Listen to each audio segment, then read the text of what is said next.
Myself and Gio often get asked, how did Hammers Chat start?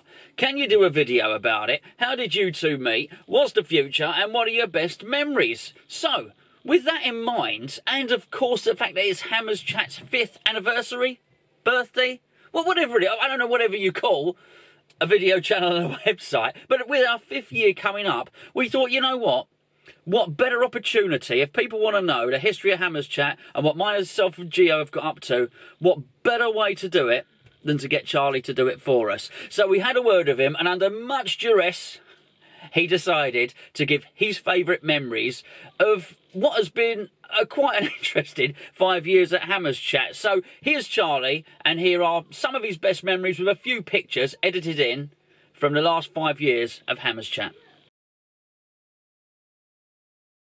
So Gio came to me with an idea about a charity stream and said, would it be possible if we were to film for 24 hours straight? And I said that it was a stupid idea, but that it was possible.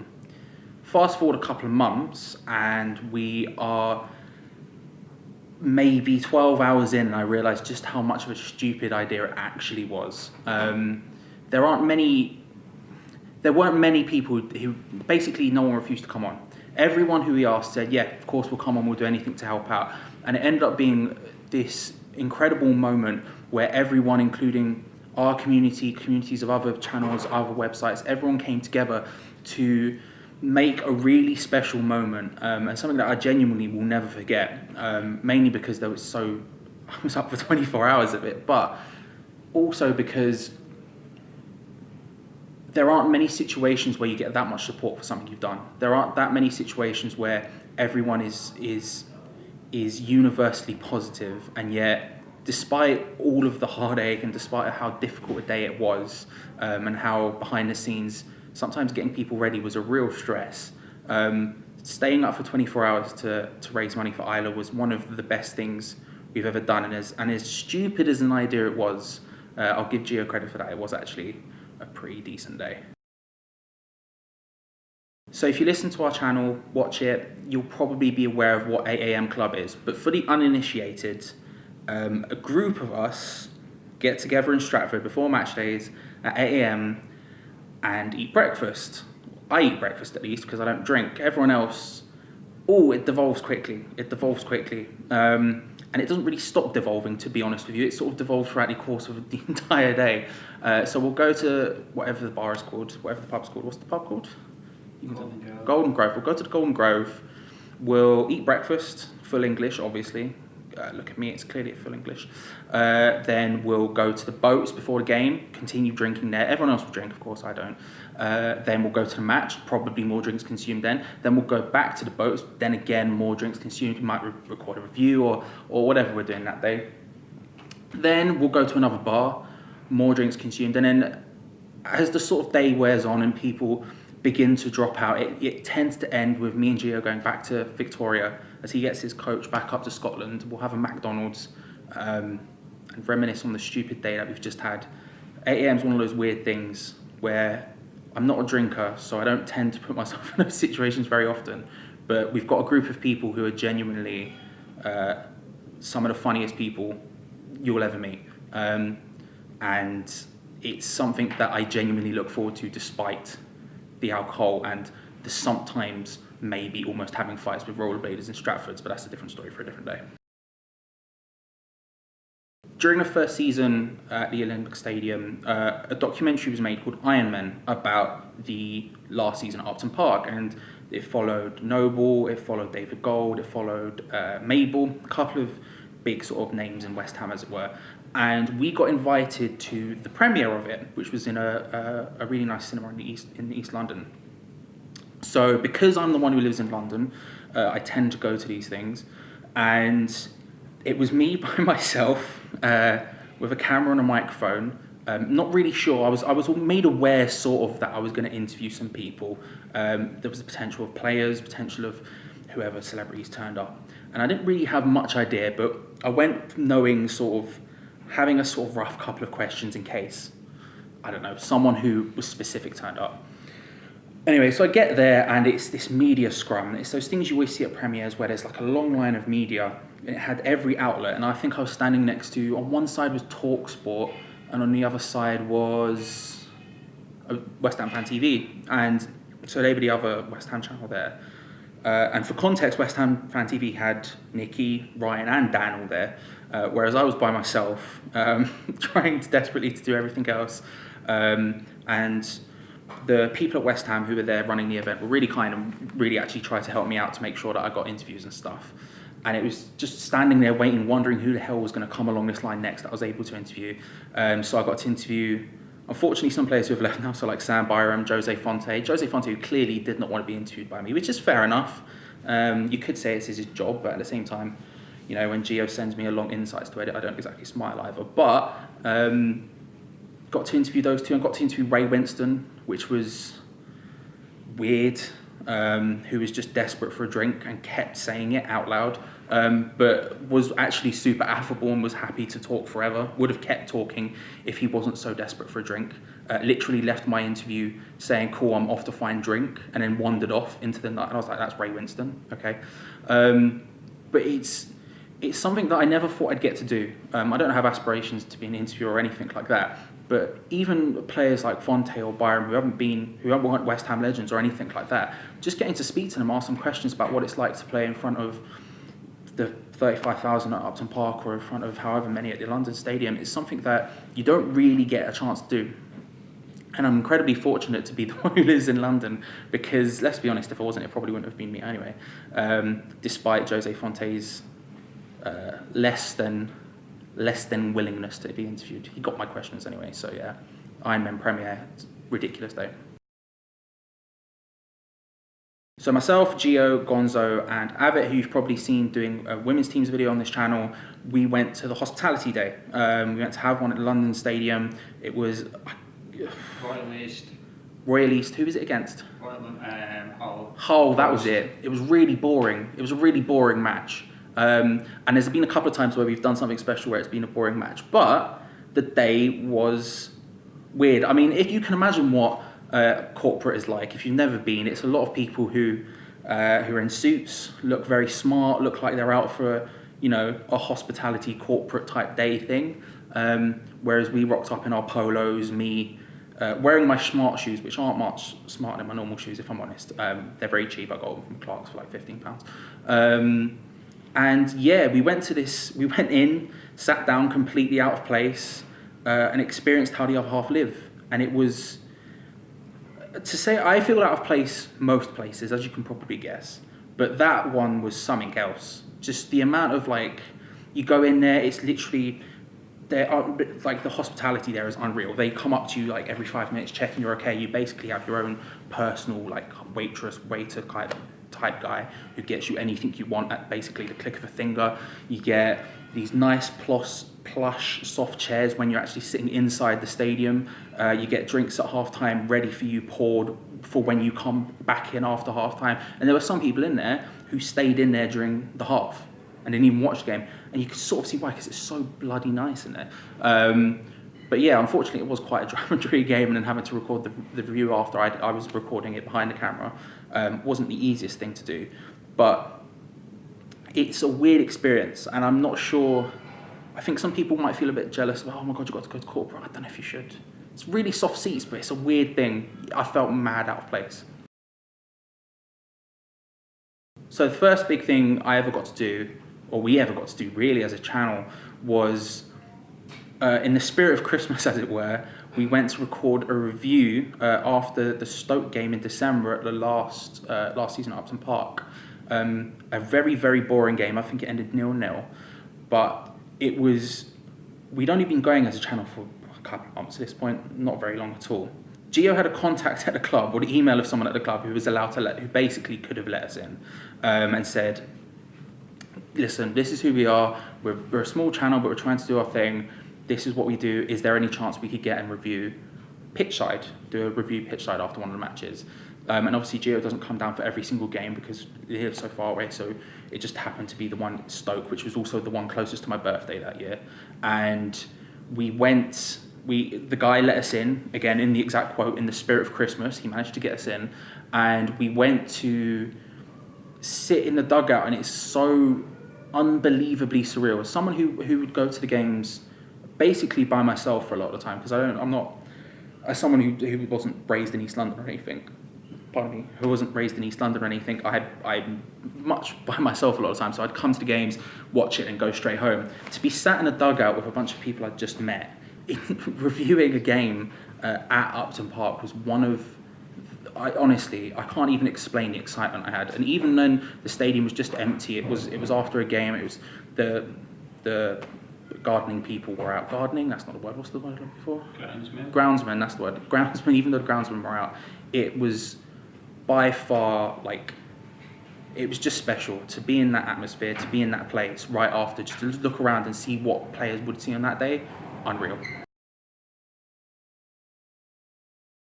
I can't remember what game it was, but there was a game where Gio was invited to, before the game, this was at last season at Upton Park, was invited to go basically behind the scenes. And he took me with him because, I don't know. I was too scared to go on my own. I mean, fair, that's a very fair point. It wasn't that scary in the end. Well, there was one scary. So basically, yeah. So basically, right. So we went there. The guy came and met us at the gates. So when we go to games and I'm recording, I have a massive backpack. And as you know, if you watch the channel, I tend to have long hair and an incredibly long beard. And I have this massive backpack with wires, camera, tripod, just all manner of absolute nonsense in there, right? So we roll up and he goes, yeah, come in, it'll be fine. Walk through the front door, fine, it's not a problem. They don't even check us. They just assume that we're meant to be there. We walk in, then we try to walk past the first layer of security, they're not on it. They go, who did it? So the guy who's there, who worked there, was like, oh yeah, he's fine. But then they said, what about you two? And the guy goes, oh no, they're with me. And they're like, do they have passes? And so me and Gio were meant to have media passes that day. But we hadn't been there. We were going there after we'd been out and about. So they were like, no, you can't come in without passes. And so he goes, okay, that's fine. And we walk out and he goes, watch this. We walk up one flight of stairs, walk through the exact same security, but on like the floor above, and they just let us through as if it was nothing. And again, long hair, long beard, massive amount of wires, huge backpack. I literally could have been anyone, but they let us through regardless. And so we had this day of walking around. It was about an hour and a half, 2 hours, something like that, of walking everywhere you could imagine inside the stadium. Stuff that you just never would get to see, even stuff that you wouldn't see if you were on a tour of the ground. Like some of the passages we were walking through were like bare brick passages that clearly are not meant for public consumption, and yet we were just walking through them as if it was nothing, and no one was checking anything. We were just wandering about because we were with someone who worked at the club. And so we got to see all these amazing bits of Upton Park that again you just never would have seen in any other circumstance. So comes to the end and he goes, oh cool, this is the end. So what are you doing now? We were like, oh, we're going down to the media room because we need to get press passes. And he went, okay, cool, I'll take you down there. So again, we go down through this bare brick. I think it was like a fire escape or something. We walk down this spiral staircase and he goes, media room is just past this door. And so he opens the door. We walk through because he's holding the door open for us. We walk through. Well, so we walk through, we turn around and he goes, cool, I'm not allowed in here. Good to see you, bye. Shuts the door. And we're like facing the door with the media room behind us. Now, again, when I speak about being out of place in some of these situations, clearly we're the most out of place because not only did we not look like we were meant to be there because it was the world's media, we also, had just walked through the back door, basically. So we turned around, and to say that the world's press was there is kind of an understatement. I mean, Ray Parlour, Mark Schwarzer, Moose off of TalkSport was there taking pictures of his food, like the whole works. Like everyone you think of when you think of media were just sat there halfway through pie and mash or whatever they were eating, right? Looked up at us like, who the hell are these two guys who've just come through literally a fire escape with massive backpacks and stuff? And I was like, oh my God. Now Gio, again, quick thinking smart, walks straight towards the person. He sees the person we're there to meet. He goes darting towards them. I, lost in this situation, sort of notice him walking away, go, oh crap. So I try to catch up with him. Security guards come darting towards us and go, what are you doing here? Why are you here? How did you get in? But Gio, again, head down, just walking straight towards the person. And I was like, we've been here to meet, and then just basically just ran. And so we went and met the person who was literally at the front door. It was just about 10, 20 meters ahead of us. But what a man. If you're watching this, the person, thank you so much for an amazing day. But that was an awkward moment. That was an awkward moment, but something that I'd never get tired of telling that story because it's just so stupid. There was a period of time where, before the club took control of the women's team, where Gio and sort of Hammer's Chat by proxy were involved in running the media department of the ladies team, or what was then the ladies team. And that sort of culminated in the match. They had a match during that final season at Upton Park. They had a match there. It was their big final match at Upton Park, basically. They didn't play there very, very often at all. And it was against Spurs. So I got there relatively early. Gio and Gonzo had already been there for about an hour or something, and got passes. But because it was media passes, but because it was a ladies' game and not a Premier League fixture, and I think there were 2,000 or so people in attendance, something like that. 1,400, something like that. There was a record attendance anyway. It was record attendance, but it was in the sort of 1,500 ballpark-ish. The security wasn't as strong. Now, I've already sort of told stories about security not being that strong in the first place at times, but especially now it's a lot more different because you can't even get to the stadium with a backpack, let alone get in it. But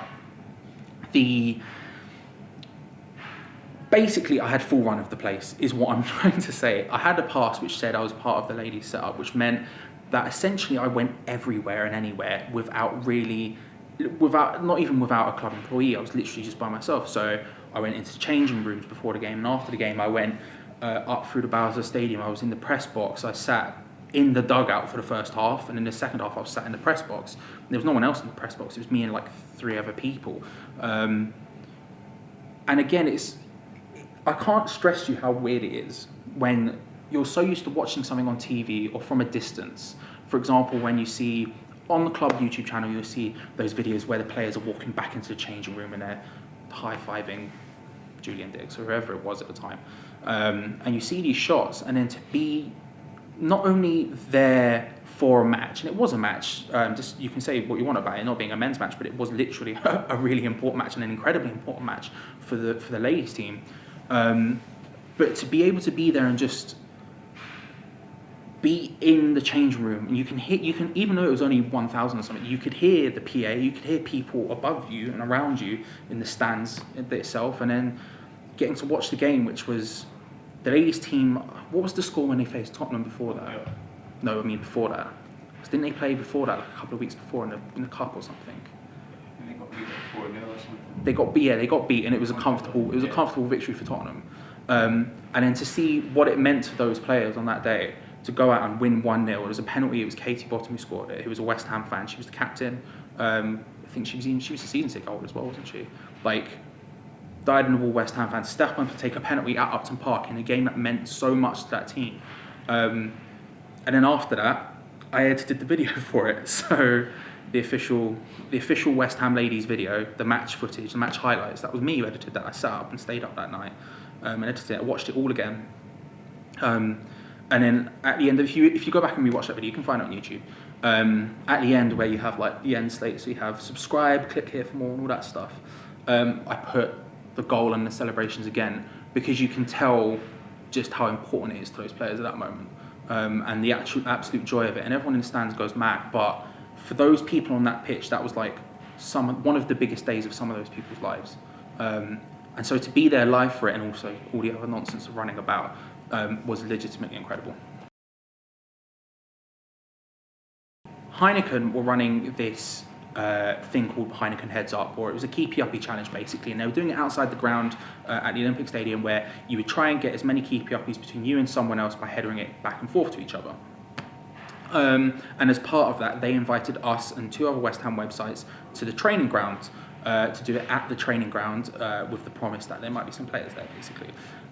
So myself, I met Gonzo at one of the train stations, one of the Central Line tube stations right near the training ground, and we drove across there. Now, Gonzo made a big deal of the fact that Antonio might be there, and if you watch the channel, you'll know my opinions on Antonio, but which made it slightly more nerve-wracking, I guess. But we got to the training ground and we were given a tour of the place. So I can't remember who met us at the time. I think it might have been the head of media at the time.